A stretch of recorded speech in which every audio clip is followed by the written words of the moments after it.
ketika galaksi memiliki dua inti galaksi, yaitu sebuah black hole, maka black hole yang satu akan memakan black hole yang lain, yang lebih kuat akan memakan black hole yang lebih lemah, sehingga black hole yang lebih lemah itu terhisap oleh black hole yang lebih kuat, dan segala sesuatu yang mengikuti black hole itu akan ikut terhisap oleh black hole yang lebih kuat. Nah, seperti itulah gambaran alam semesta ini. Andaikan ada dua Tuhan ya dalam kepemimpinan, maka suatu ketika alam semesta ini sudah pasti akan dihancurkan oleh Tuhan yang satunya. Ya, jadi Tuhan akan saling berperang antara satu Tuhan dengan Tuhan yang lain, itu akan saling berperang, akan saling menghancurkan, sehingga tidak akan mungkin tercipta alam semesta yang seperti saat ini. Nah, yang kedua, Tuhan adalah pencipta yang menciptakan segala sesuatu.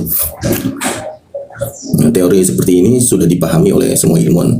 Semua ilmuwan yang menggunakan logika itu mengatakan bahwa Tuhan itu ada. Nah, sayangnya kebanyakan ilmuwan itu tidak peduli. Tuhan ada, tapi mereka tidak peduli untuk apa membahas tentang Tuhan seperti itu.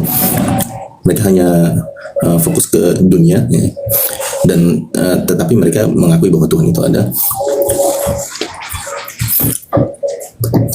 karena tidak mungkin alam semesta ini terjadi secara kebetulan.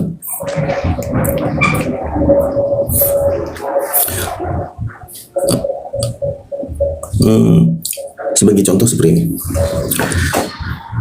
andaikan sel itu terjadi secara kebetulan, maka harusnya sudah banyak manusia yang mampu menciptakan selnya.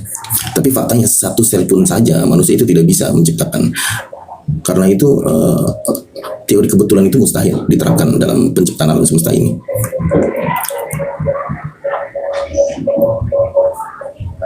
Jika kita membuat tahapan dalam penciptaan, maka kebetulan itu berada pada posisi setelah penciptaan. Jadi segala sesuatu itu terbentuk dalam dua proses. Pertama penciptaan, setelah diciptakan itu dikembangkan. Nah, kebetulan itu tidak mungkin terjadi dalam penciptaan, karena penciptaan itu sudah ada program ya.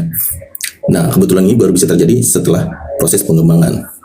Sebagai contoh, seseorang membuat roti, tidak mungkin roti itu tercipta secara kebetulan, pasti dilakukan menggunakan perhitungan yang matang ya. Jadi penciptaan itu dalam penciptaan tidak mungkin ada kebetulan, tapi dalam proses pengembangannya mungkin saja terjadi kebetulan. Contoh, tiba-tiba sang pembuat roti menumpahkan selai nanas, jadi roti itu di atasnya terdapat selai nanas. Nah, itu terjadi secara kebetulan, terjadi setelah pengembangan, bukan dalam proses penciptaan.